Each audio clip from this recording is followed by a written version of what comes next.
जय श्री राम आदरणीय मित्रों, कैसे हैं आप?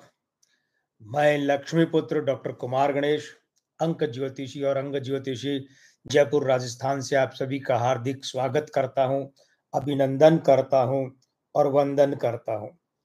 मित्रों, हम पिछले 2 दिन से ऐसे खास विषय लेकर आपके सामने आ रहे हैं कि जिसमें आपको भी लगे कि हाँ, ये हमारे लिए समसामयिक विषयों में सर्वाधिक आवश्यक है। वैसे तो देखिए, हम यहाँ जो भी विषय लेकर आते हैं वो विषय अपने आप में बहुत महत्वपूर्ण होता है, विशिष्ट होता है, किंतु पिछले 2 दिन से जिन विषयों की हम बात कर रहे हैं वे विषय अपने आप में यूं कहिए कि बड़े ही ज्वलंत विषय हैं। जय श्री राम करो। जय श्री राम। हमारे सबसे छोटे पोते श्री कोणार्क महाराज आपको जय श्री राम कह रहे हैं। प्रणाम कर दो, छिड़को। तो अब तो इनका भी आशीर्वाद आज के लाइव को मिल चुका है। मनोज बिरला जी, आपका हार्दिक स्वागत है। जय श्री राम। वर्षा बघेल जी, जय श्री राम, आपका हार्दिक स्वागत है। मित्रों, ज्योतिषी होने के नाते हमारा धर्म है कि समाज के और आपके उपयोग के जो भी विषय हों, जो भी आपके काम के विषय हों, वो हम आपके समक्ष रखें। और इसी क्रम में हम आज की ये बात आपके सामने रखने जा रहे हैं। हमें कई सुझाव मिले हैं और उन सुझावों का केंद्र बिंदु ये है कि अभी भी हमारे कई मित्र ये चाहते हैं कि हम आपके लिए जो विशेष लाएं वो कार्यक्रम कम से कम तत्काल रूप से भी कई प्रभावी बातें कहने में सक्षम हो। अब ये तो एनाम और ट्रेडिंग फैशन, भैया आईडी से पता नहीं चल रहा है कौन साथ में है। जय श्री राम, स्वागत है आपका। तो मित्रों, असल में क्या होता है, ज्योतिषी का धर्म है कि समाज और राष्ट्र के हित में समसामयिक विषयों पर भी अपनी बात करता रहे। क्यों? क्योंकि ज्योतिषी सिर्फ इसलिए नहीं है कि केस देखे कमाई करे। अच्छा, सीमा आर मिश्रा जी, सीमा जी हार्दिक स्वागत है आपका। जय श्री राम। तो ज्योतिषी सिर्फ इसलिए नहीं होता है कि केस देखे, पैसे कमाए, अपना घर भरे, गाड़ी ले ले, बंगला बना ले, अच्छे कपड़े पहने, पैसे इकट्ठा कर ले। ये तो पशुवत कर्म है।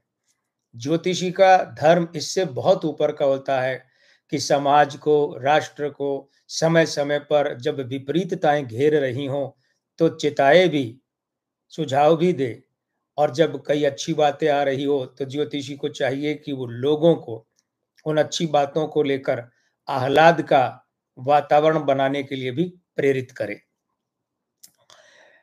मित्रों, आपके सुझाव हमें प्रेरणा देते हैं और आपके सुझावों पर आधारित होकर ही हमने आज का विषय भी चुना है। कल परसों का भी था, आज का भी है। लेकिन आगे बढ़ने से पहले वही निवेदन आपसे एक बार फिर से कर लें कि देखिए, अगर अभी भी आपने हमारा ये चैनल सब्सक्राइब नहीं किया है तो कृपया कर लीजिए, क्योंकि जितने भी मित्र यहाँ पर आ रहे हैं, अपनी टिप्पणी कर रहे हैं, अपने प्रश्न रख रहे हैं, जो भी बात कह रहे हैं, वो तभी कर पा रहे हैं जबकि उन्होंने चैनल को सब्सक्राइब किया है। तो जिन्होंने नहीं किया है वे चैनल को सब्सक्राइब कर लेंगे तो उसके बाद वे भी यहाँ टिप्पणी करने के अधिकारी हो जाएंगे। और एक सूचना फिर दोहरा देते हैं कि प्रत्येक माह के अंतिम रविवार को रात्रि 9 बजे से जो हमारा लाइव होगा उसमें हम आपके प्रश्नों का निःशुल्क उत्तर देंगे, परामर्श देंगे आपको। अभी हम आपको क्या देंगे ये आपको पता है, क्योंकि इस लाइव के बैनर में हमने विषय लिखा है और साथ ही साथ जिन मित्रों के हमारे पास व्हाट्सएप नंबर हैं और जिन्होंने ये इच्छा प्रकट की हुई है कि भाई आप जब भी ऐसा कोई करें लाइव या कार्यक्रम या वीडियो तो हमें सूचना अवश्य दें, तो हमने उन्हें व्हाट्सएप पर निजी रूप से आज के इस लाइव के विषय की सूचना भी दी है। देखिए, हम जो आज विषय ले रहे हैं, जिस पर बात करने जा रहे हैं, इस विषय को आप लोगों ने भी अच्छी तरह से पढ़ लिया होगा। अमित शाह बनाम योगी आदित्यनाथ, और इसकी जो उपशीर्षक पंक्ति है वो क्या है, कौन पड़ेगा भारी। तो सबसे पहले तो मित्रों इस विषय की, इस स्वरूप की बात करें। इस विषय का ये स्वरूप, ये भाषागत रूप क्यों लिखा। देखिए, अमित शाह बनाम योगी आदित्यनाथ, इसका मतलब ये नहीं है कि ये कोई युद्ध होने जा रहा है, तलवारें खिंच गई हैं, तोपें तैयार हैं, मशीन गनें हाथों में है। ऐसा कुछ नहीं है, भाले लिए बैठे हैं, अब तलवारें चलेंगी, गोलियां चले, ऐसा कुछ नहीं है। ये कोई लड़ाई की बात नहीं है। बनाम तो शब्द तब काम लिया जाता है, असल में बनाम को अंग्रेजी के एक शब्द वर्सेज ने बदनाम कर दिया। वर्सेज का मतलब होता है खिलाफ, विरुद्ध। बनाम का माने आमने सामने। ये इसमें विरुद्ध वाला भाव उस रूप में होता है कि आमने सामने। अब आमने सामने का मतलब क्या है। आमने सामने का मतलब ये है कि एक तुलनात्मक स्थितिगत विश्लेषण। तो एक तो हमारे आज के इस लाइव के विषय के मुख्य शीर्षक को इसी रूप में लिया जाए कि अमित शाह जी और योगी जी, इन दोनों के तुलनात्मक विश्लेषण की हम बात करेंगे कि अंक ज्योतिष और अंग ज्योतिष के आधार पर किसके अंक भारी है, किस पर, दोनों में से। दूसरा, यही हमने उपशीर्षक लिखा है, कौन पड़ेगा भारी। हुआ क्या है और हो क्या रहा है कि पिछले कुछ महीनों से और विशेषकर पिछले कुछ दिनों से, जो कि हमारा कल का विषय भी था, हमें कई मित्र बंधु ये संदेश कर रहे हैं कि गुरुजी इतनी उठापटक हो रही है भाजपा में उत्तर प्रदेश को लेकर। तो ठीक है, अमित शाह जी अब नहीं है राष्ट्रीय अध्यक्ष, लेकिन वो एक कहावत है कि मरा हुआ हाथी भी 1.25 लाख का होता है। तो अमित शाह पावर में तो है ना, पार्टी में शक्तिशाली बिंदु, केंद्र बिंदु तो है ही। तो आप जरा ये बताइए कि ये लड़ाई जो है हटाने वगैरह की, तो ये क्या अमित शाह वर्सेज मोदी है। तो हमने उन्हें कहा कि अमित शाह वर्सेज यानी विरुद्ध मोदी नहीं, योगी नहीं है। अमित शाह वर्सेज योगी नहीं है। हाँ, अमित शाह जी और योगी आदित्यनाथ जी की तुलनात्मक स्थितियों का आकलन तो करना पड़ेगा, और तब पता चलेगा कि ये जो हलचल, ये जो गतिविधि है, इसका परिणाम क्या रहना है। एक परिणाम तो हम कल बता चुके हैं कि जहां तक योगी आदित्यनाथ के पद से हटने का सवाल है, तो उसका जवाब कल हमने लाइव में दिया था। आज की बात क्या है। देखिए मित्रों, ज्योतिष बहुत आसान है और विशेषकर राजनीतिक भविष्यवाणियां करना बहुत आसान है। ज्योतिष आसान इसलिए है कि कुछ भी बोल दो, लग गया तो तीर है, नहीं तो तुक्का है। कौन आकर गला पकड़ने वाला है, कौन सुरक्षित रखेगा कि ये देखो आपने ये कहा था। और राजनीतिक भविष्यवाणी तो गरीब की गाय है, कुछ भी कहीं भी कहीं से भी बोल दो, जब लग जाएगा तो कहेंगे साहब ये देखो मैंने तो उस जगह लिखा था। लेकिन पूर्व में बोलना, क्योंकि ये खतरे का काम है। और वैसे ज्योतिष बहुत कठिन है, परिश्रम, स्वाध्याय, अध्ययन, अभ्यास, पता नहीं कितने वर्षों तक रगड़ाई होती है, जूझना पड़ता है। और राजनीतिक भविष्यवाणी तो उससे भी कठिन है, उससे भी कठिन। कैसे है और क्यों है। देखिए, राजनीतिक भविष्यवाणी क्या है, थिएटर की तरह होती है। ये थिएटर में आपने किया तो एक तो रीटेक नहीं होता है, रीशूट नहीं होता है, ऐसे सही नहीं, दोबारा कर लो, सब लाइव चलता है। तो राजनीतिक भविष्यवाणी में ताली और गाली का संबंध सीधे सीधे है। अब जैसे आज ही हमें एक महाशय है जिन्होंने लिखा, देखिए हम आपको बताते हैं। उन्होंने हमें लिखा, हमने जब उन्हें योगी आदित्यनाथ जी के बारे में कल जो कार्यक्रम किया उसका भेजा ना लिंक कि ये कार्यक्रम किया है, तो उन्होंने क्या भेजा हमें, देखिए उन्होंने अपने दो कोई स्क्रीनशॉट भेजे और कहा, क्या कहा कि 2014-19-24 की मेरी भविष्यवाणी सटीक ठहरी है, चुनाव प्रचार के दौरान की गई पोस्टें। ठीक है, अब ध्यान दीजिएगा, मार्च में चुनाव प्रचार आरंभ हो चुका है और अप्रैल के अंत में जाकर के इन्होंने डाली है पोस्ट। यानी जब तक तो सट्टा बाजार और फलाना ठिकाना और आकलन और सारे पत्रकारों के सामने आ जाते हैं। और उसमें भी क्या है, खैर इन्होंने जो भी कहा हो, हमने कहा कि आप किस विधि से करते हैं भविष्यवाणी, उसका आधार तो बताइए। तो फिर वो लिखते हैं, मैंने ये पोस्ट मेरी आईडी से की है, एक नहीं 3 चुनाव में लगातार कोई फर्क नहीं, हालांकि फर्क बहुत आया है। फिर हमने पूछा, अरे आपने इसका जवाब नहीं दिया, आधार तो बताइए किस विधि से, ये भी तो बताइए, सही होना नहीं होना बाद की बात है। तो फिर कह रहा है मैं मेरी गणित से।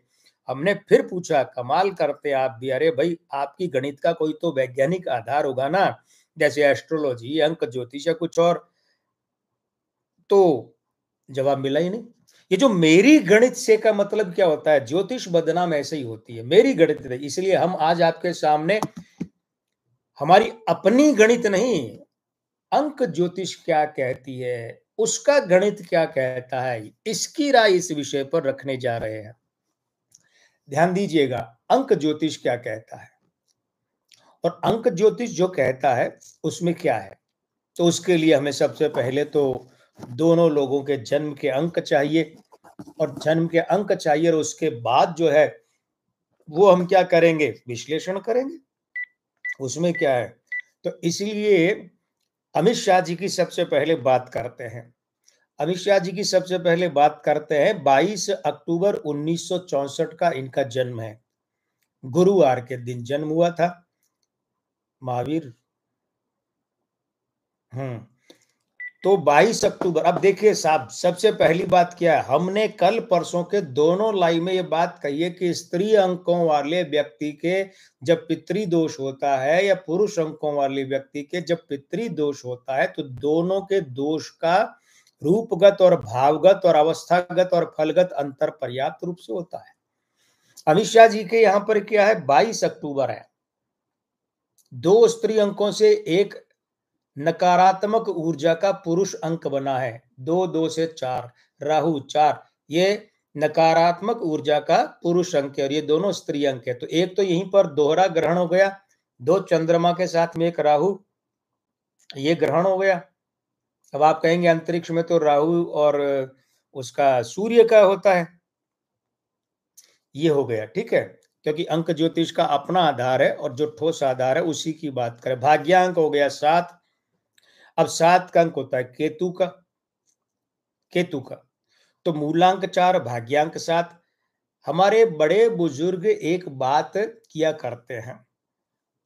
अब देखिए, बड़े बुजुर्गों की जितनी भी कही बातें हैं, वे बातें क्या हैं, वे बातें हैं कि जीवन के अनुभवों से निचोड़ कर लाई गई बातें कहावतों और मुहावरों के रूप में है। तो बड़े बुजुर्गों ने कहा हुआ है कि भाई राहु केतु बैठ गए साथ में, अच्छी बात नहीं है, ये बात अंक ज्योतिष भी कहती है। अमित शाह जी का मूलांक 4, भाग्यांक 7, नामांक इनका 6 है, दिन जन्म का जो है गुरुवार है तो अंक 3 हुआ। इनके जन्म का मासांक 1 है, वर्षांक 2 और चलित अंक 9 है, 21 अक्टूबर से 20 नवंबर तक, ठीक है। अब यहां ये ध्यान दिए जाने वाली बात है कि इनका मूलांक 4, उसका विरोधी है इनका नामांक 6, शुक्र राहु का विरोधी है। इनके जन्म का दिन अंक 3 है, ये इनके नामांक के साथ मित्रता बनाता 6 के साथ, लेकिन 6 इसके साथ परम विरोधी युति बनाता है। इनके जन्म का जो चलित अंक है 9, इनके मासांक 2 का विरोधी है, वो इनके भाग्यांक 7 का विरोधी है, वो इनके नामांक 6 का विरोधी है, और वो इनके अभी आयु अंक 6 का विरोधी है।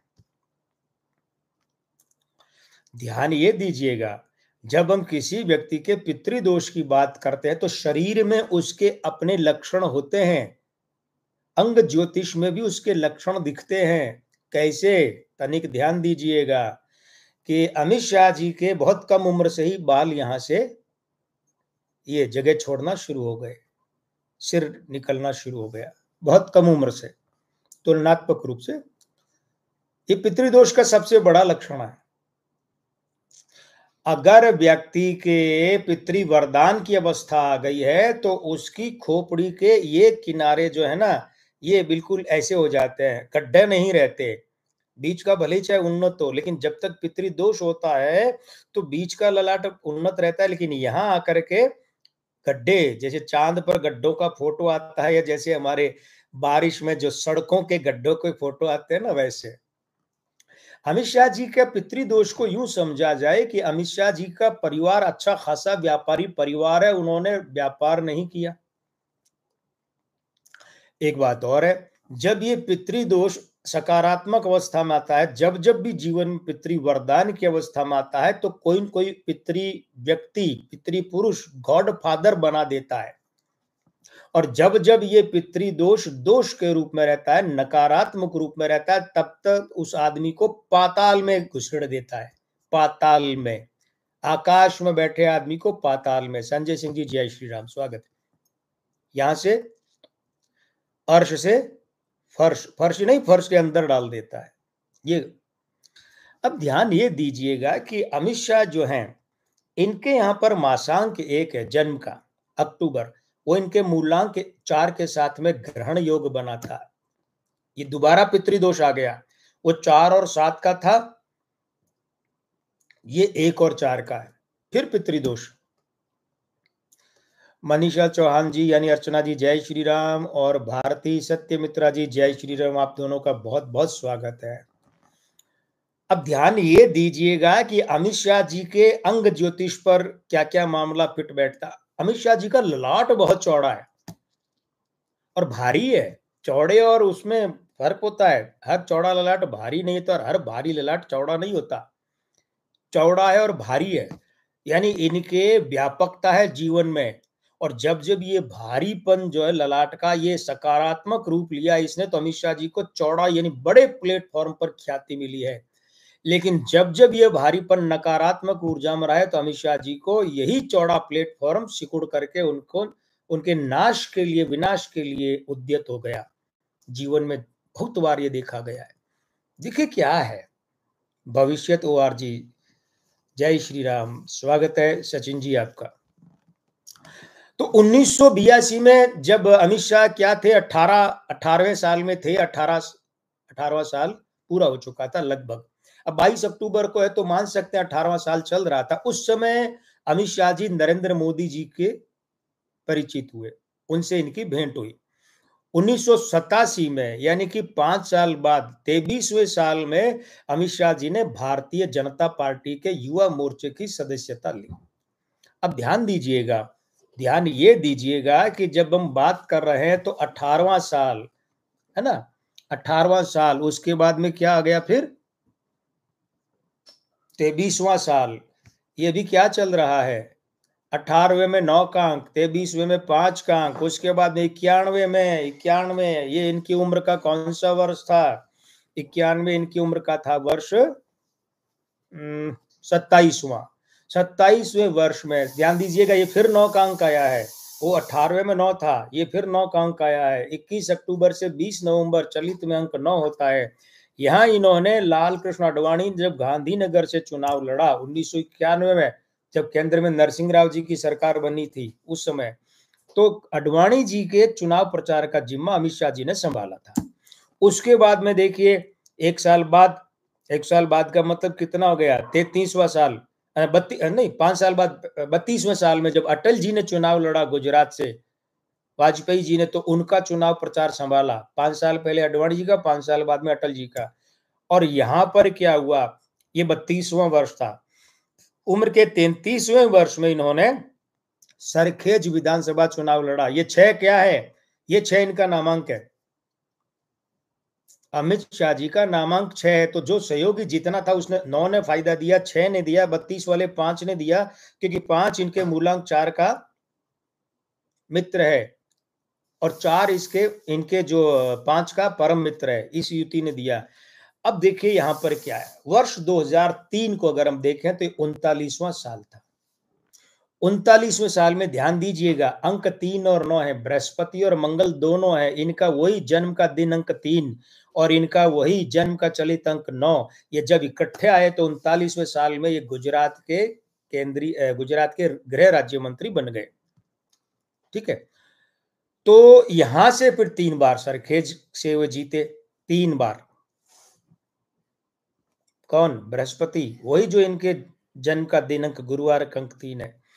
लेकिन क्या है मित्रों, हमने कहा ना कि अंग ज्योतिष के हिसाब से जब जब इनके ललाट का, क्योंकि इनका ललाट क्या है, चौड़ा यूं है, ऐसे चौड़ा नहीं है, हम इस ललाट को चौड़ा इनके अर्थों में कह रहे हैं, हम इसे विस्तृत कहते हैं, विस्तारित में और चौड़ाई में अंतर है।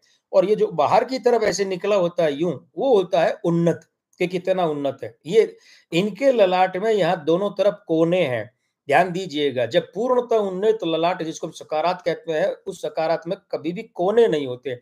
ये कोने क्या करते हैं, इनके ललाट के विस्तार को यहाँ क्या करते हैं, जैसे वो पत्थर गड़ी होती है ना जमीन में, कि पत्थर गाड़ के सीमांकन कर दिया यहाँ तक, तो वो ललाट को यहाँ सीमित करते हैं। इन दो बातों ने अमित शाह जी को बहुत नुकसान पहुंचाया। कैसे कि देखिए 2004 में जब ये गृह मंत्री थे वहां के, तो वहां पर क्या हुआ, वहां पर ये हुआ कि इशरत जहां एनकाउंटर हुआ, उस समय इनकी उम्र को 40वां वर्ष चल रहा था।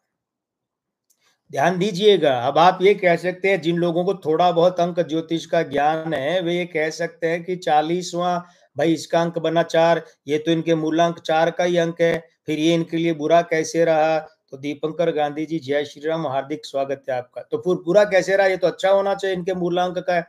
अरे भाई वो इनके मूलांक का तो है, लेकिन ये देखिए ना 2004 का खुद का अंक 6 है, और वो 6 40 वाले 4 का विरोधी है।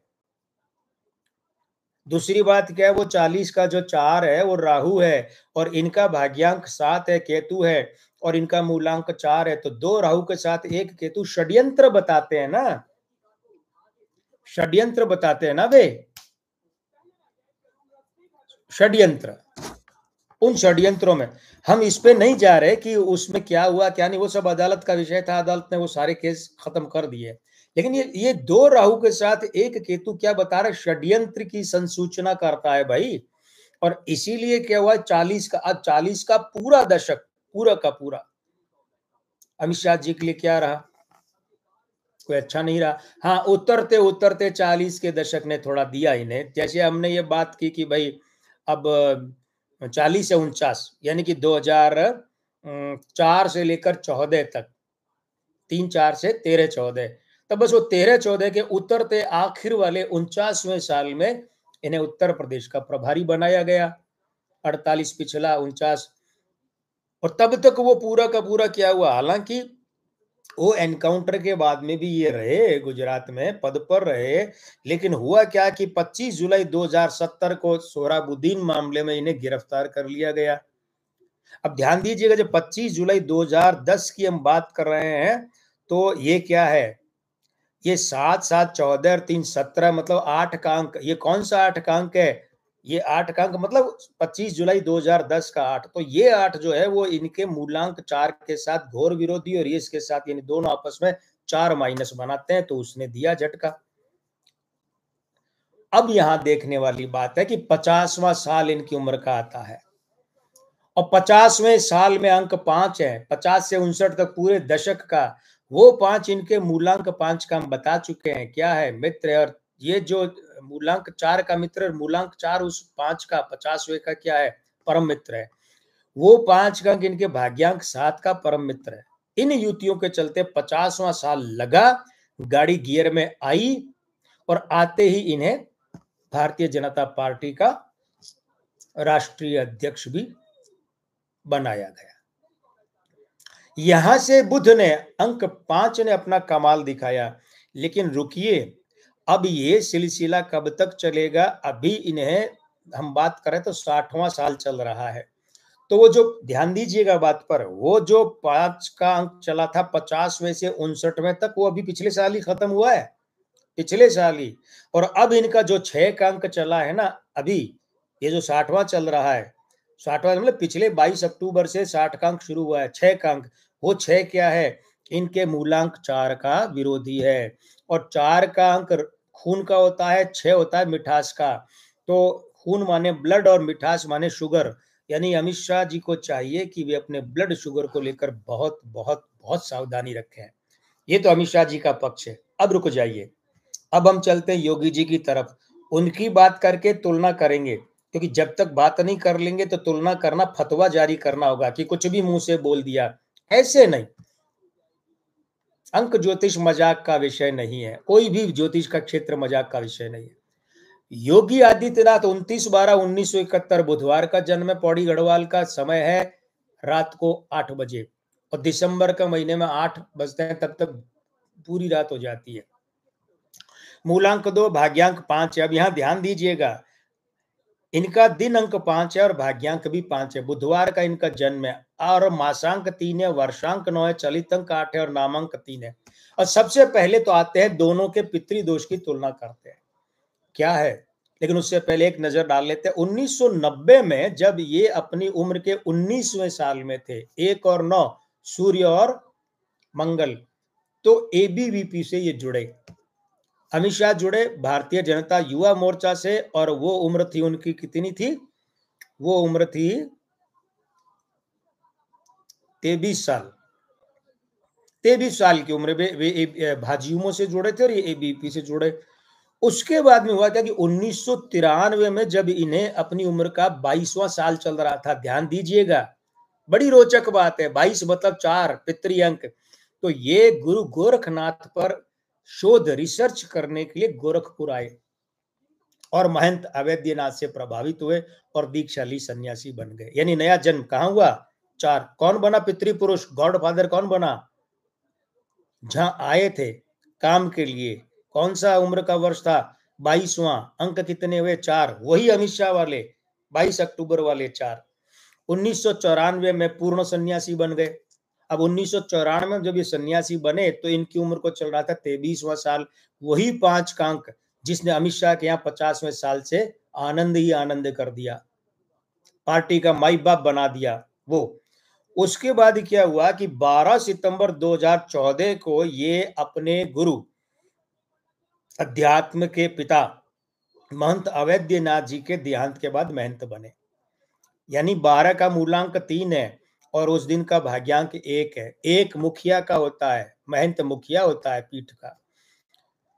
1998 में जब इनकी उम्र का 27वां साल, ध्यान दीजिएगा, 27 मतलब 2 और 7 9, अमित शाह जी के यहाँ भी 9 का अंक 18 की उम्र में आया।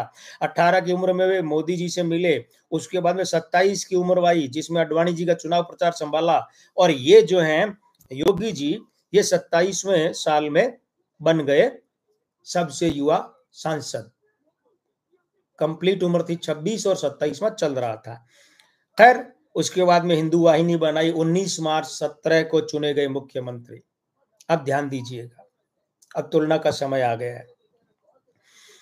ध्यान ये दीजिएगा कि इनके अंग ज्योतिष में क्या क्या बातें हैं। योगी जी जो है, इनका जो सिर है ये तरबूज की तरह है, ये आगे से उन्नत भी है, विस्तार इसका कम है, उन्नत है, और यहां पर ब्लॉकेज नहीं है, ये बात है।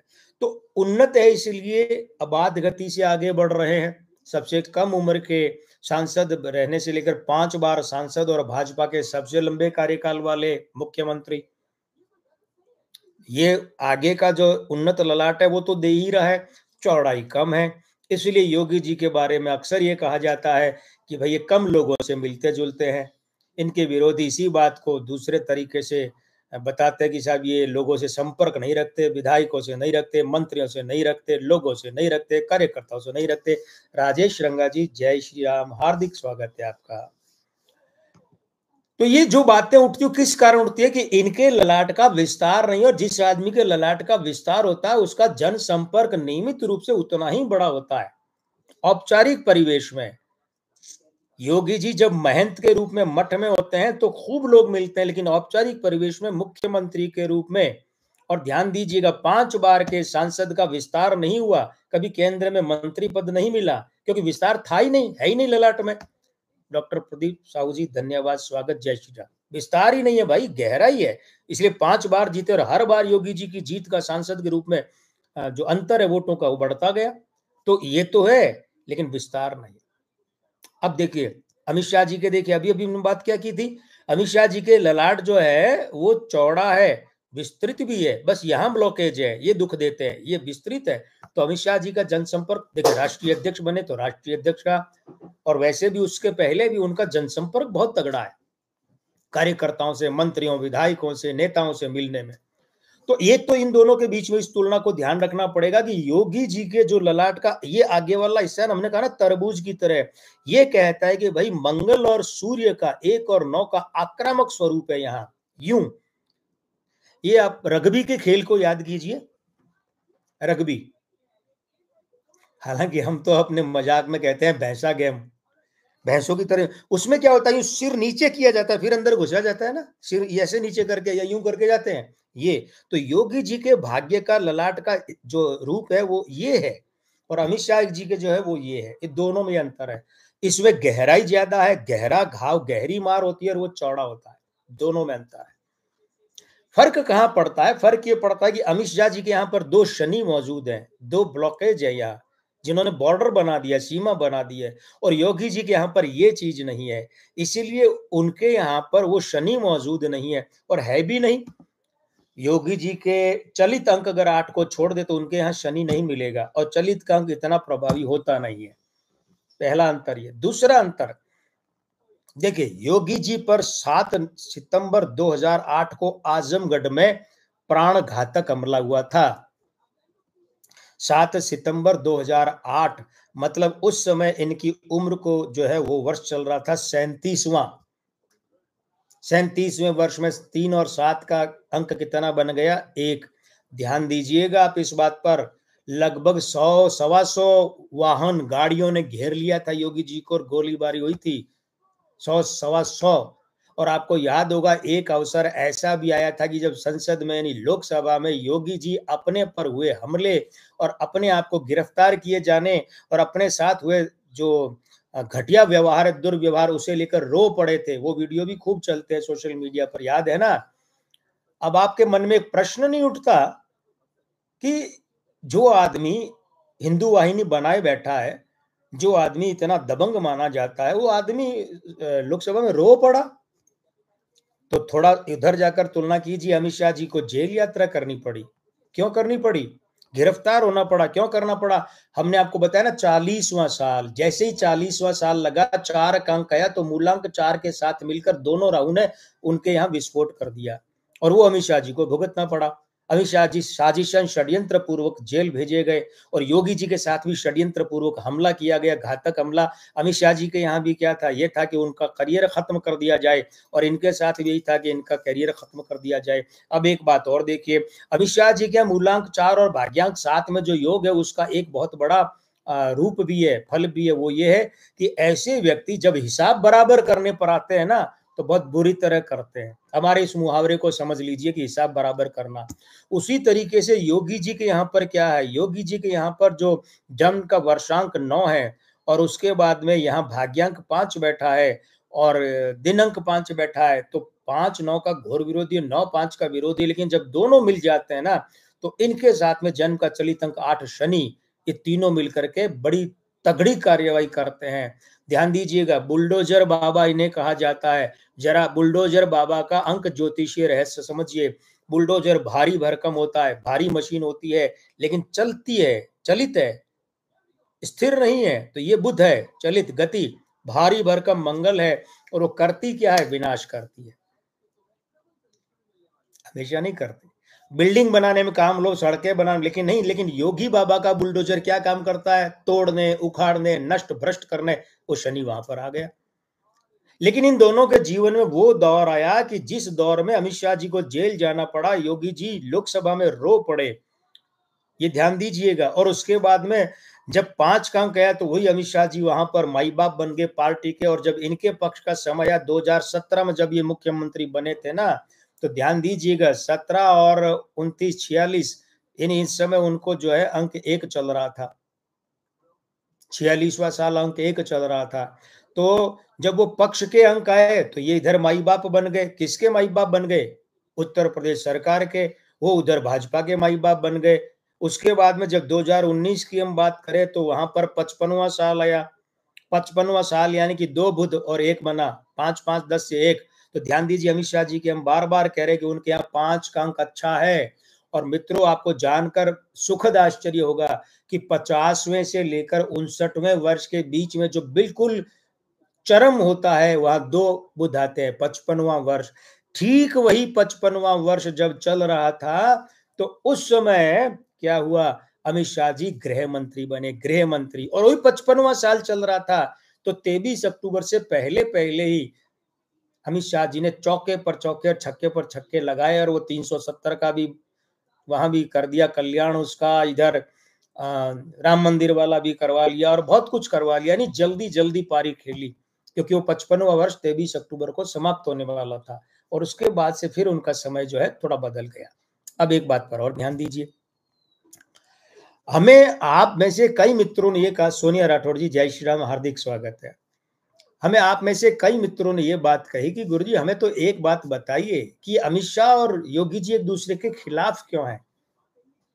देखिए, पहली बात तो ये है कि बर्तन जितने ज्यादा होंगे घर में, खटपट उतनी ज्यादा होगी। एक बात तो ये ध्यान रखिए। दूसरी बात ये, पार्टियां जितनी बड़ी होंगी और जिस पार्टी में जितना बड़ा लोकतंत्र होगा, वो पार्टी उतने ही विभिन्न मतों वाली होगी, और वे मत पार्टी के फोरम पर उभरेंगे भी, वे मत बाहर भी आएंगे।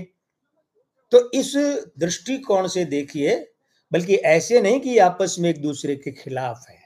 अब इस बात को यूं समझिए कि जैसे गुलाम नबी आजाद जैसे लोग तो कांग्रेस छोड़कर निकल लिए, लेकिन शशि थरूर जी ने मल्लिकार्जुन खड़गे जी के विरुद्ध चुनाव लड़ा ना। देखिए, हम यहां जब ज्योतिषी के रूप में बैठे हैं ना, तब हम वैचारिक रूप से किस पार्टी से जुड़े हैं, किस विचारधारा से, कोई मतलब नहीं रखता है। वो बात बिल्कुल किनारे छोड़ते हैं। ज्योतिषी के रूप में निर्मम, तटस्थ और निरपेक्ष बात रहती है। तो क्या ये कांग्रेस का आंतरिक लोकतंत्र नहीं है कि थरूर साहब लड़े खड़गे जी के विरुद्ध चुनाव और गांधी परिवार ने कोई दखल नहीं किया? तो ये तो क्योंकि कांग्रेस बड़ी पार्टी है, तो जो बड़ी, लेकिन जो ठीक है वन मैन शो होती है, परिवारवादी, उनके यहाँ कुछ नहीं होता। तो ये है, लेकिन फिर भी चूंकि दोनों को लोग चाहते हैं आकलन करके देखें कि किसका पलड़ा भारी है अंकों के हिसाब से, वरना जैसे हमने कार्यक्रम के शुरू में ही कहा, कुछ तलवारें थोड़ी खींची हैं भाई, ऐसा नहीं है। अब आप इस बात को देखिए, अभी हमने दो चीजें आपसे कही कि अमित शाह जी के यहाँ पर मूलांक 4 और भाग्यांक 7, ये दो का योग है ना, राहु और केतु का। ऐसे लोग जब हिसाब बराबर करने पर आते हैं तो बहुत बुरी तरह करते हैं। अब आप याद कीजिए कि जब एक बहुत बड़े कांग्रेस के नेता केंद्र में सशक्त पद पर थे, शक्तिशाली पद पर थे, और अमित शाह जी को वहां जेल भेजा गया, फिर कई षड्यंत्र हुए जिनमें उन्हें वहां से निकाला भी गया, गुजरात निकाला, राज्य निकाला दिया गया कि आप फला फला टाइम तक राज्य में आएंगे ही नहीं। उसी उसी व्यक्ति का जब सारी दिशा पलटी खेल की और अमित शाह जी एक बड़े पद पर पहुंचे, तो उन्होंने उसी नेता को उसी विधि विधान से घर में से उठवा कर गिरफ्तार करवाया बतौर गृह मंत्री। कानूनन तो वो सही था, कानून ने अगर गिरफ्तारी का ऑर्डर आ गया तो करना पड़ेगा। लेकिन वो ध्यान दीजिएगा, क्योंकि अमित शाह जी के आपने कभी आंखों में गौर किया है? अमित शाह जी की आंखों में आपको अंक 4 भी मिलेगा और अंक 8 भी मिलेगा। अमित शाह जी की जब आंखें स्थिर होती है ना, तो उसमें चंद्रमा गायब हो जाता है, अंक 2। और योगी जी के ध्यान दीजिएगा, हमने कल ही बताया था, आज फिर बता रहे, जो मित्र हमारे कल साथ नहीं थे, हम उन्हें आज बता रहे हैं, योगी जी के यहाँ खास बात क्या है। उनकी आंखें जब वे भाव में अधिक होते हैं, प्रसन्नता में, तो आंखें छलकती हैं, किससे? उल्लास से। और जब योगी जी क्रोध में होते हैं तो आंखें छलकती है रोष से। अभी अभी जून में ये लोकसभा चुनाव परिणाम के बाद में, शपथ ग्रहण के बाद मीडिया में उनका एक फोटो और वीडियो वायरल होता है, उस फोटो को ध्यान से देखिए आप। एक बात और है, दूसरी बात जो है वो ये है कि व्यक्ति जब भी किसी के साथ तुलना होती है तो उससे आगे रहता है, पीछे रहता है, इसमें बहुत बड़ा जो हाथ है वो होता है उसके बृहस्पति और मंगल का, अंक 3 और अंक 9 का। अब योगी जी को इधर याद कर लीजिए, अमित शाह जी को तो बता दिया ना आपने कि वो जो कांग्रेसी जो नेता है, जब उसकी गिरफ्तारी का ऑर्डर आए तो फिर कैसे गिरफ्तार करवाया था, उसी तरीके से अब इधर आइए। योगी जी जिन लोगों के कारण लोकसभा में रोने पर विवश हुए, योगी जी पर जिन लोगों ने आत्मघाती हमले करवाए, उन सबको कानून से, योगी जी ने अपने हाथों से सजा नहीं दी, सजा कानून ने दी। और उनका अंतिम परिणाम क्या हुआ उनके जीवन का, ध्यान दीजिएगा। योगी जी के जन्म का मासांक 3 है, अमित शाह जी के मासांक 1 है, जन्म का 1 3 3 गुना। अमित शाह जी के वर्षांक जो है वो जन्म का 2 है, योगी जी के 9 है, 9 2 का विरोधी होता है। 9 को 2 स्वीकार ही नहीं होता है। मंगल के आगे चंद्रमा बहुत कोमल पड़ जाता है। योगी जी के जन्म का चलित अंक 8 है, अमित शाह जी के जन्म का चलित अंक 9 है। उतार चढ़ाव के बाद भी अंक 8-9 का मित्र है, ये ध्यान रखिएगा। उतार चढ़ाव के बाद भी अंक 8 अंक 9 का मित्र है। और उसके बाद में योगी जी का नामांक 3 है, अमित शाह जी का नामांक 6 है। 3-6 का मित्र, लेकिन 6-3 का मित्र नहीं है। उसके बाद में योगी जी का भाग्यांक 5 है, अमित शाह जी का भाग्यांक 7 है। 5-7 का परम मित्र है। इसीलिए योगी जी का भले चाहे किसी भी व्यक्ति से मत भिन्नता का मामला हो, मतभेद का मामला हो, लेकिन वे कभी भी प्रोटोकॉल नहीं तोड़ते हैं, संबंधों का, परिचय का और पद का कभी भी नहीं तोड़ते हैं। अब देखिए, ये बात और है कि निजी बातचीत में मान लीजिए अगर हम अपने किसी निकट मित्र के साथ बात कर रहे हैं और ये कह रहे हैं कि भाई फला आदमी ने ऐसा किया, है ना, वो निजी बातचीत में भले फला महाशय ने ऐसा किया, ऐसा नहीं बोल के ही बोल दें फला आदमी ने ऐसा किया, लेकिन जब प्रोटोकॉल की बात आती है तो फिर उसमें किसी भी तरह की कमी रखी नहीं जाती। हेमंत बिदवी जी, जय श्री राम, स्वागत है। अब यहाँ ये देखिए, अमित शाह जी का जो जन्म का अंक 3 है, दिन अंक 3 है, और योगी जी का दिन अंक 5 है, तो 3-5 का मित्र, लेकिन 5-3 का घोर शत्रु है। और आयु अंक तो खैर बदलता रहता है, हर साल बदलता। अब यहाँ देखे जाने वाली बात यह है कि अमित शाह जी के यहाँ मूलांक 4 का युग्मांक 22 है, 2 और 2 4, और योगी जी के यहाँ जन्म का अंक जो है ना वो 2 है, उसका युग्मांक है 2 और 9, 2 और 9, ये 9-2 का विरोधी है। अमित शाह जी के दोनों जगह 2 बैठा है। याद कीजिए, हमारे 10 साल गैर गांधी प्रधानमंत्री के रूप में पूरे करने वाले डॉक्टर मनमोहन सिंह ने जब दूसरा कार्यकाल शुरू हुआ तो शपथ ली थी 22 मई को। हमें आज भी याद है कि हम इंदौर में हमारे ज्योतिषी मित्र हैं दिनेश शर्मा जी, उनके द्वारा महात्मा गांधी हॉल में ज्योतिष सम्मेलन आयोजित किया जा रहा था और लंच के बाद का हमारा संबोधन था, तो उसमें हमने यही कहा था कि भाई ये जो कार्यकाल है मनमोहन सिंह जी का बहुत बुरा रहेगा, परेशान रहेंगे साथियों से, गठबंधन के दलों से, उनके घोटालों से और अपनी पार्टी की वरिष्ठ महिला नेता के दखल से। और इतिहास गवाह है कि मनमोहन सिंह को अपने दूसरे कार्यकाल में यही सब झेलना पड़ा था और इसी अपने गठबंधन के सहयोगियों के घोटालों के कारण वो सरकार गई। हम यहाँ फिर जोर देकर कह रहे हैं कि इन दोनों लोगों की तुलना अगर आप करें तो ध्यान ये रखिएगा, 3 ग्रहों की स्थिति अवश्य देखनी है। अंक 4 सकारात्मक है या नकारात्मक है, अंक 3 किसके पास कितना है और अंक 9 किसके पास कितना है। अब ये जो देखने वाली बात है। अच्छा, इसमें भी एक बात को आप और गौण नहीं कर सकते, नजरअंदाज नहीं कर सकते। देखिए, राजनीति हो, व्यापार हो, आपसी जमीन के झगड़े हो, कुछ भी हो, लेकिन तंत्र मंत्र ज्योतिष सब अपनी जगह सत्य है और अपनी अपनी जगह प्रभाव दिखाते हैं। और हम बार बार कहते हैं, कई बार कह चुके हैं, अभी भी कह रहे हैं कि हमारे ये जो भी कार्यक्रम है ये उन लोगों के लिए जिन्हें ज्योतिष में, अंक ज्योतिष में विश्वास है, और जिन्हें विश्वास नहीं है उनके लिए हमारा ये कार्यक्रम है भी नहीं। तो ध्यान ये दीजिएगा, हमने कल भी जोर देकर कहा था, क्या कहा था कि योगी आदित्यनाथ विश्व की सबसे बड़ी तांत्रिक पीठ के अधिष्ठाता हैं। ये बात कभी भूलनी नहीं चाहिए। इसलिए योगी आदित्यनाथ के अंकों के साथ अगर अमित शाह जी के अंकों की तुलना करें तो योगी जी के अंक तुलनात्मक रूप से 10-20% भारी ही पड़ते हैं। आप इस बात को यूं कह सकते हैं कि अगर 100% में से बंटवारा करें किसको कितना, तो हम कहेंगे 55-60% अंक तो योगी जी के भारी पड़ रहे हैं और बच गए कितने, 40 से 45% जो है जन्मांक नामांक वे अमित शाह जी के हैं। अब एक बात और ध्यान दीजिएगा, ध्यान ये दीजिएगा, हमने जहां कल एक बात कही थी आज उसी बात का सिरा पकड़ते हैं। भारतीय जनता पार्टी में पहले हम कहते थे 3 और अब हम कह रहे हैं 4 लोगों के शत्रुहंता योग हैं।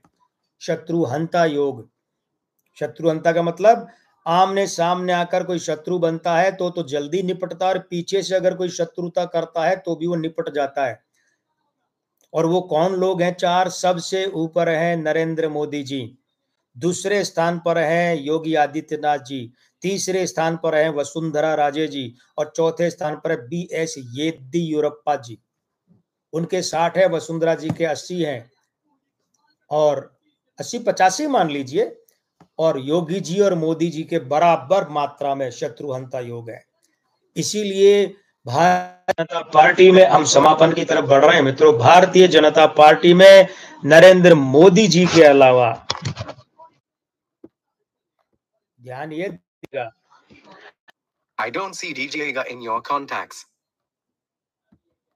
भारतीय जनता पार्टी में नरेंद्र मोदी जी और उनके अंकों के अलावा योगी आदित्यनाथ जी के अंकों संभालने वाला, उनके अंकों को अपने साथ जोड़ने वाला, समझा बुझाकर किसी के अंक नहीं है। योगी आदित्यनाथ जी के अंक वे हैं कि जिन अंकों को अगर दबाया जाएगा तो वे उतने ही उछलेंगे। नरेंद्र मोदी जी के अंकों के साथ में यही बात है।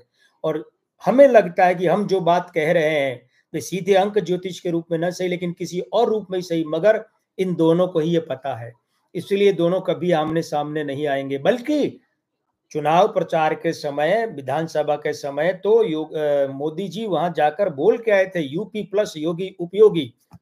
बताइए कितनी बड़ी बात है।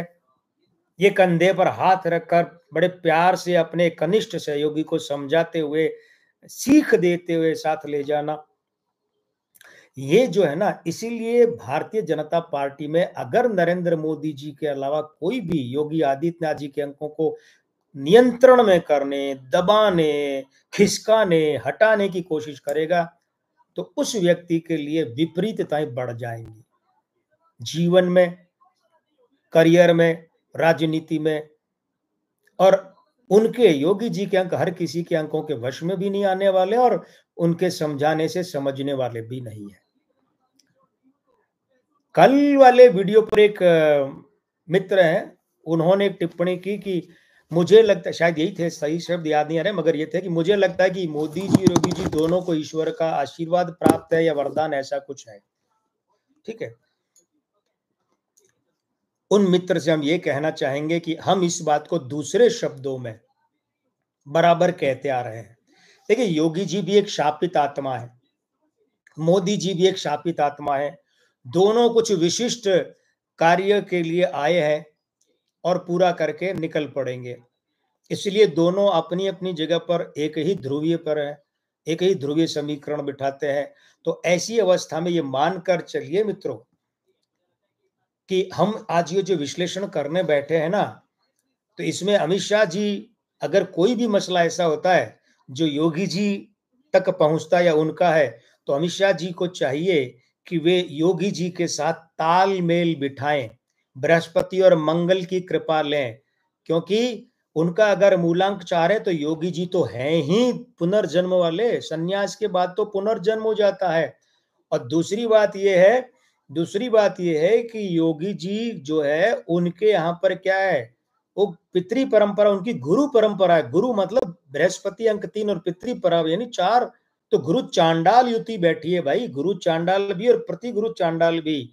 चलते चलते में एक बड़ा अच्छा प्रश्न है रवि बुले जी की तरफ से कि ऐसा क्या है कि अमित शाह भारतीय राजनीति में चाणक्य कहलाने लगे हैं। रवि बुले जी, सबसे पहले तो आपका हार्दिक आभार, धन्यवाद कि आप पधारे हैं और आपने प्रश्न रखा है। बिल्कुल बड़ा प्यारा प्रश्न है। आप भी जानना चाहते होंगे ना मित्रों कि अमित शाह जी को चाणक्य क्यों कहा जाए। देखिए, ध्यान रखिएगा, हम जिस विष्णुगुप्त चाणक्य की बात करते हैं, अब आपको एक रोचक बात बताए, 1900 शायद 86-88 की बात है, अमेरिका में एक बहुत बड़ी संस्था है, उसने शोध किया और शोध करके अपना निष्कर्ष सामने रखा और ये कहा कि पूरी दुनिया में 2 सबसे बड़े कूटनीतिज्ञ हुए हैं। बड़ी रोचक बात है। अब उस समय ये लैपटॉप, कंप्यूटर, ऐसा इंटरनेट तो कुछ था नहीं, मतलब अपने पास उपलब्ध नहीं था भारत में। तो 86-88 की बात है, आया होगा, राजीव गांधी लाए होंगे, लेकिन वो हमें उपलब्ध नहीं था, तो याद नहीं है उस संस्था का, लेकिन यहाँ याद है। बोले पूरी दुनिया में सृष्टि बनने से लेकर अब तक सिर्फ 2 लोग कूटनीतिज्ञ हुए हैं, सबसे बड़े उनमें से एक कूटनीतिज्ञ भगवान श्री कृष्ण, और फिर आधा कूटनीतिज्ञ चाणक्य है, और फिर बचे हुए आधे में दुनिया भर के जितने भी हैं वो सारे कूटनीतिज्ञ आ गए, और उनमें एक नाम इंदिरा गांधी का भी था। ये भी आपको बताएं, ये हमारे लिए गौरव का विषय है, हमारी प्रधानमंत्री का नाम था उसमें। तो रवि जी और मित्रों, ये जो चाणक्य है ना, चाणक्य, जब कूटनीति की बात आती है, ध्यान दीजिएगा, कूटनीति हाथों में फूल माला लेकर गले में डालें सिर्फ इतनी नहीं है, कूटनीति में दूसरी रणनीतियां भी आती है। तो कूटनीति में क्या चाहिए? एक तो चाहिए बृहस्पति, एक चाहिए राहु यानी अंक 3 और 4, और एक चाहिए मंगल, और इनको सहयोग चाहिए शनि का। कभी कभी दुष्टता भी करनी पड़ती है भाई। पर्वतेश्वर को चाणक्य ने विष कन्याओं द्वारा मरवाया, ये कूटनीति का ही भाग था, करनी पड़ती है दुष्टता। सिर्फ सज्जन रहने से राष्ट्र और समाज की रक्षा नहीं होती है, इसीलिए तो कहते हैं धर्मो रक्षति रक्षित। लेकिन उसके साथ वाला क्या है? या जैसे अहिंसा परमो धर्म, फिर क्या है? हिंसा धर्म तथैव च। तो ये अब हुआ क्या कि चाणक्य वाली जो चीज है, वो राहु तो अमित शाह जी के मूलांक 4 में बैठा है। बड़ी रोचक बात है, और मैं इस बात को दावे से कह सकता हूं, मैं लक्ष्मीपुत्र कुमार गणेश अपना नाम लेकर कह रहा हूं कि मैं दावे के साथ कह सकता हूं कि आपसे पहले आपने अमित शाह जी का ऐसा विश्लेषण सुना नहीं होगा अंक ज्योतिष के आधार पर। वो उनके यहाँ मूलांक 4 बैठा है, ध्यान दीजिएगा, वो राहु है। इनके यहाँ जन्म का दिन अंक 3 है, वो क्या हो गया? वो बृहस्पति हो गया। और इनके यहाँ जन्म का अंक, चलित अंक जो है वो 9 है, वो मंगल हो गया। अब आप कहेंगे चलिए ये सारी बातें तो ठीक है, वो शनि कहाँ है? वो शनि, अरे हमने बहुत देर पहले, वो शनि इनके यहाँ मस्तिष्क में, ये जो जो घूमड़ जैसे है ना, तो उठार सा, उभाव सा है, ये उभार है, ये शनि है। वो अंग ज्योतिष में ये रहा, और अंक ज्योतिष में 3 बैठे, और राहु इनका मूलांक में है और दिन अंक में है 3। ये गुरु चांडाल और प्रतिगुरु चांडाल युति है। गुरु चांडाल सही दिशा में, और प्रतिगुरु चांडाल मतलब जब कभी किसी के तिया पांचा करना हो, पाठ या चित्त करना हो तो वो है। और उसके बाद देखिए चलित का अंक 9 है, 21 अक्टूबर से 20 नवंबर, ये है 22 अक्टूबर वाले अमित शाह जी। तो वो मंगल चात बैठा है, इसलिए अमित शाह जी ठोस ऐसे कदम उठाने में भी हिचकते नहीं है, जो पुराने वक्त में सेनापति उठाते थे ना कि जाओ नेस्तनाबूद करके आ जाओ, ध्वंस करके आ जाओ। अमित शाह जी वो कदम उठाने में भी कभी पीछे नहीं हटते हैं। ये क्या थी? कई ऐसी गतिविधियां थी। तो अब उसके बाद में वो शनि जो इनके यहाँ है, ये यहाँ इसीलिए ऐसे कहते हैं, अच्छा, कि अमित शाह जी की खोपड़ी है ना, इसमें कई योजनाएं बड़ी टेढ़ी मेढ़ी भी चलती है। हमें यहाँ पर भारतीय राजनीति, मित्रों समय हो जाएगा, कोई दिक्कत नहीं है, अभी पड़ा है 8 मिनट पड़ा है। हमें भारतीय राजनीति के एक ऐसे व्यक्ति की याद आ रही है, आप भी समझ जाएंगे, बिल्कुल साफ बोल रहे हैं हम तो। याद आ रही है कि जिस व्यक्ति के बारे में कहा जाता है कि उस व्यक्ति के इधर से दिमाग में अगर सीधी कील डालो ना, तो इधर से वो पेंच बन के निकलती है, आंटे खाकर निकलती है, राजस्थानी के मुहावरे में कहें तो। क्या? फिर सुनिएगा, बड़ा कमाल का है ये। इधर से अगर उस व्यक्ति के सीधी कील डालो तो इधर से वो पेंच बन के निकलती है। उसके उस आदमी की खोपड़ी में इतना चलता था, और वो आदमी एक बार अपने प्रधानमंत्री नरसिंह राव जी के लिए भी चुनौती बन गया था। और उस आदमी को लेकर नरसिंह राव जी ने पहले अपनी आत्मकथा लिखी द इनसाइडर, लेकिन वो लीक हो गई स्क्रिप्ट उसकी, तो उसको उपन्यास का रूप दे दिया।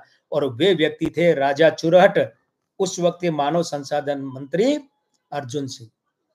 तो अमित शाह जी के लिए भी कहा जाता है कि साहब इनके यहाँ ये शनि से और राहु से भरी खोपड़ी है, इस खोपड़ी में बहुत कुछ चलता है, बिल्कुल चलता है। तो चाणक्य की तरह अमित शाह जी को क्यों कहा जाता है, या आधुनिक राजनीति का चाणक्य? अब देखिए, नरसिंह राव जी अटल जी को कहते थे, वो एक अलग दौर था, तो इस दौर के चाणक्य के रूप में अमित शाह जी को इसलिए कहा जाता है क्योंकि इनके पास, अच्छा एक बात और है, जो इनसे हमने कभी इनसे भेंट नहीं की ऐसे आमने सामने, लेकिन जो लोग इनसे आमने सामने बैठ के बात कर चुके हैं उनको पता होगा, इनका जो स्वर है वो चौड़ा है और भारी है, धीमा है। भारी डराने वाला नहीं, स्थिर है, धीमा है। शब्दों की गति अधिक नहीं है, चंचलता नहीं है, बुद्ध उतना नहीं है। और ये जब देखते हैं तो इनकी आंखों का शनि सामने वाले को स्कैन कर रहा होता है। शनि, चाणक्य के बारे में कहा जाता है कि चाणक्य जब किसी से बात करते थे तो उसकी आंखों में आंखें डालकर बात करते थे, और देख लेते थे कि आदमी कितना सच बोल रहा है, कितना झूठ बोल रहा है, वास्तविकता क्या है, सच्चाई क्या है। ये गुण अमित शाह जी में भी है। बस वो तो योगी जी के साथ अंकों का मामला आता है तो हम कह रहे हैं कि अमित शाह जी को चाहिए कि योगी जी को एक भोले बालक की तरह पुचकार कर, प्रेम से संभाल कर, सहेज कर बात मनवाएं। बाकी अमित शाह जी को चाणक्य जो कहा जाता है उसके पीछे सबसे बड़ा कारण रवि बुले जी और आदरणीय मित्रों ये है, आधुनिक नहीं, अभी इसी दौर के चाणक्य है। आधुनिक भारतीय राजनीति में तो बहुत चाणक्य कहलाए, बहुत हुए। एक समय में राजनारायण को भी चाणक्य कहा जाता था, जिन्होंने इंदिरा गांधी के विरुद्ध ऐसे ऐसे कुचक्र, और आज इसके विरुद्ध रचे कल उसके, लेकिन चाणक्य का नाम ऐसे बदनाम होता है। चाणक्य कोई कुचक्र और सारी दुष्टताएं करने वाले नहीं थे। इसलिए अमित शाह जी की आपको ये धारा 370 के पीछे मूल हटाने के पीछे मूल जो दिमाग किसका था, बीज नहीं, क्रियाविधि का जो सारा ये संभाला था पूरा, कि अपने चैम्बर में बैठकर तैयार करना कि संसद में लोकसभा में क्या प्रश्न पूछा जा रहा है, तुरंत उसका जवाब देना तैयार करके, सारी योजना, और ऐसी योजना कि जब तक लोगों की नींद उड़े, चुनाव की खुमारी उड़े 2019 में, तब तक तो ये सब हो ही गया था। तो रवि जी, हमारे हिसाब से तो हमारी अंक ज्योतिष तो ये कहती है कि इस कारण से अमित शाह जी को इस दौर की राजनीति का चाणक्य कहा जाता है। तो मित्रों, समापन की तरफ बढ़ रहे हैं, और अब जो आपको निष्कर्ष के रूप में बता देते हैं, योगी जी और अमित शाह जी वाली बात तो बता दी, लेकिन अब आपके मन में ये प्रश्न भी तो उठ रहा होगा ना, फिर योगी जी को कैसे अगर कुछ करवाना हो तो तैयार किया जाए। तो इसके लिए भारतीय जनता पार्टी में इनके बराबर के दृढ़ अंकों वाले एक व्यक्ति हैं, और उनका नाम है प्रधानमंत्री नरेंद्र मोदी जी। कल हमने एक बात कही थी, आज वो फिर दोहरा रहे हैं मित्रों, क्योंकि कई मित्र, हमें लगता है जो नाम आए उनमें से कुछ एक नहीं थे, बाकी जो देख रहे हैं उनमें से कितने थे या नहीं थे कल पता नहीं, क्योंकि ऐसे पता नहीं चलता है। हमने 2-2.5 साल पहले चुनाव से 2-2.5 साल यानी 2022 से 2-2.5 साल पहले, यानी अब से तकरीबन 4-1 साल पहले 2 पोस्ट डाले थे 10-1 मिनट के अंतराल में। पहला यह था कि प्रधानमंत्री के रूप में नरेंद्र मोदी जी का कार्यकाल अधूरा रहेगा, अंतिम कार्यकाल अधूरा रहेगा, और योगी जी का मुख्यमंत्री के रूप में अंतिम कार्यकाल अधूरा रहेगा। दोनों में जितनी समानता है हमने बता दिया आपको, कितनी कितनी समानता है। अब एक आखिरी और बात कर लें, जो कल कही थी वो आज फिर दोहरा देते हैं। हमारे अनुसार हमें ऐसा नहीं लगता कि योगी आदित्यनाथ कभी भारत के प्रधानमंत्री बन पाएंगे। हमें ऐसा भी नहीं लगता कि कभी वे उप प्रधानमंत्री भी बन पाएंगे। हालांकि हम मार्जिन लिखे हुए कह रहे हैं कि कोई 2-4-6 महीने की ऐसी अवधि आ जाए तो भी बहुत बड़ा चमत्कार होगा, अपवाद होगा, अन्यथा ऐसा नहीं होगा। हाँ, ये अवश्य है कि भारतीय जनता पार्टी में अभी इस तरीके की और उठापटक का समय शेष है। ये बात, ये तो 2-4 दिन 5 दिन में, हफ्ते 10 दिन में खत्म हो जाएगी। उत्तर प्रदेश वाली तो वहां संगठन का परिवर्तन थोड़ा बहुत सरकार में कर करा के नक्की हो जाएगा, है ना, निपट जाएगा मामला। लेकिन भारतीय जनता पार्टी में उठापटक का दौर चला है, चलेगा, अभी तो चलेगा, क्योंकि भारतीय जनता पार्टी को अभी कौन सा वर्ष चल रहा है, 45वां, 45 का अंक। ये भारतीय जनता पार्टी की स्थापना के मूलांक 6 का विरोधी है, 6 इसका विरोधी है, ये ध्यान दीजिएगा, इसीलिए तो अभी चलेगा। और दूसरी बात क्या है, दूसरी बात यह कि चलिए अब आखिरी 2 मिनट में, आज हमारी एक और भविष्यवाणी सत्य हो गई। आज दोपहर बाद हरियाणा में आम आदमी पार्टी ने कांग्रेस के साथ अपना गठबंधन तोड़ दिया, और तोड़कर उन्होंने क्या कह दिया कि अब हम सभी 90 विधानसभा सीटों में चुनाव अकेले लड़ेंगे। अभी तक तो ये हुआ था कि करनाल से आम आदमी पार्टी को एक सीट करनाल वाली लोकसभा चुनाव में कांग्रेस ने दी थी, 10 में से 9 कांग्रेस लड़ी थी और 1 आम आदमी पार्टी को दी थी। तो लेकिन अब आज दोपहर बाद की बात है, और हमने भारत 24 जो राष्ट्रीय न्यूज चैनल है, सैटेलाइट चैनल, बड़ा चैनल है, इसके साथ अभी लोकसभा चुनाव के सिलसिले में जब 3 जून को हमने साक्षात्कार दिया तो उसमें कहा था कि ये अंक हैं, इस कारण से इंडिया गठबंधन टूटेगा, एनडीए गठबंधन भी टूटेगा, और इंडिया गठबंधन टूटने की शुरुआत हो गई है। अभी ये सिलसिला और चलेगा। तो आप चाहें, चाहिए ना, अवश्य चाहिए कि आप अगर चाहें तो हमें हमारी इस भविष्यवाणी सही ठहरने के लिए बधाई दे सकते हैं। भारती सत्यमित्रा जी, आपने ये बात कही थी पहले भी, जी बिल्कुल, और आपको साधुवाद, आपकी स्मृति को प्रणाम किया, आपको याद रहा, और सबसे बड़ी बात है कि आपने यहाँ उल्लेख किया। याद कई लोगों को रहता है, लेकिन यहाँ उल्लेख हर कोई नहीं करता, उसके लिए बड़ा कलेजा चाहिए, उदार भाव। बहुत बहुत धन्यवाद आपका। तो मित्रों देखिए, हमारे पास कई प्रश्न आए हैं। कल भी एक वीडियो के नीचे बंधु ने प्रश्न किया कि भाई इसके बारे में कुछ बताइए। तो पहली बात तो कि हमने आपके निशुल्क परामर्श मार्गदर्शन के लिए प्रत्येक महीने के अंतिम रविवार का प्रावधान रखा है। और जो प्रत्येक महीने का अंतिम रविवार होगा उस दिन उस पूरे कार्यक्रम में आपके लिए निःशुल्क मार्गदर्शन की व्यवस्था रहेगी। और दूसरी बात यह है, श्याम जगोता जी जय श्री राम, स्वागत है आपका। दूसरी बात यह है कि प्रश्न आपका सटीक और संक्षिप्त होना चाहिए। जैसे उन बंधु ने जन्म दिनांक लिख दिया और कहा इस बारे में आप कुछ बता सकते हैं क्या, कोई खास इवेंट के बारे में, ऐसे नहीं, इतना विस्तृत चाहिए तो हमारी व्यावसायिक सेवा लीजिए, बैठिए, निःशुल्क रूप तो असंभव है नहीं। निःशुल्क में आपको अपने ही बारे में प्रश्न पूछना है, या अगर अपने माता पिता का स्वास्थ्य ऐसा कि वे नहीं पूछ सकते या उनकी रुचि नहीं है इंटरनेट और इन सब में, तो आप पूछ सकती हैं। छोटे बच्चों का पूछ सकते हैं, अपने पति पत्नी का पूछ सकते हैं, बच्चों का पूछ सकते हैं, लेकिन प्रश्न सटीक हो, संक्षिप्त हो और सार्थक सीधा हो। मेरा जब कब लगेगा, मैं किस क्षेत्र में करूं, शादी का, मकान का, इस तरीके। जैसे मुकेश कुमार सोलंकी ने शायद परसों या कल पूछा था कि मेरा मकान कब बनेगा, ये सब बातें हैं। गिरीश जोशी जी जय श्री राम, स्वागत है। देखिए गिरीश जी, नंबर यहाँ लाइव में जो वीडियो का डिस्क्रिप्शन है ना, मतलब विवरण वहां दिए हुए हैं, फोन नंबर आपके लिए है। मनीषा जी यानी अर्चना जी, ग्रेट, तो देखिए प्रभु है आप और हम तो बस कोशिश करते हैं। सोनिया राठौड़ जी आपका धन्यवाद है। मानवेंद्र जी न्यूमरोलॉजिस्ट, धन्यवाद, बहुत बहुत धन्यवाद आपका, जय श्री राम।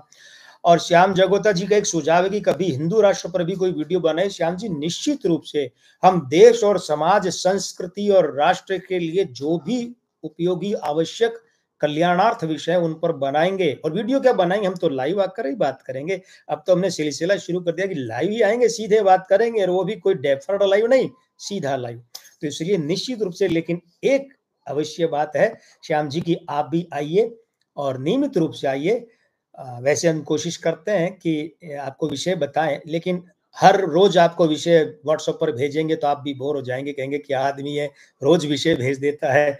तो वो हम सोशल मीडिया पर ही विषय रखेंगे। तो निश्चित रूप से श्याम जी हम ऐसा करेंगे, पक्की बात है। और गिरीश जोशी जी यहाँ वीडियो में देख लीजिएगा, वीडियो के विवरण में फोन नंबर है, ठीक है।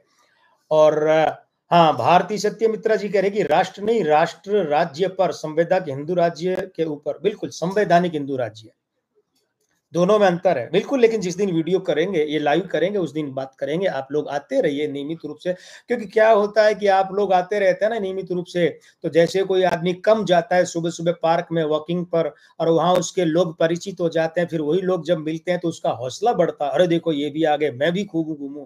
तो आप लोग आ जाते हैं तो क्या होता है कि फिर हमारा भी उत्साहवर्धन होता है।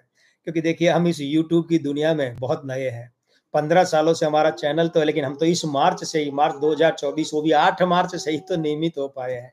तो थोड़ा उत्साहवर्धन हो जाएगा, आइए आप। और हाँ, अब कल हम जो विषय लेंगे वो अभी आपको बता देते हैं, अपने मित्र बंधुओं तक बताइएगा। कल हम विषय लेंगे कि आम आदमी पार्टी और अरविंद केजरीवाल का क्या भविष्य है, कुछ है, नहीं है, कैसा है तो ये सब हम विस्तार से 1 घंटे तो चर्चा करेंगे ही करेंगे। आइएगा, कल फिर मिलते हैं।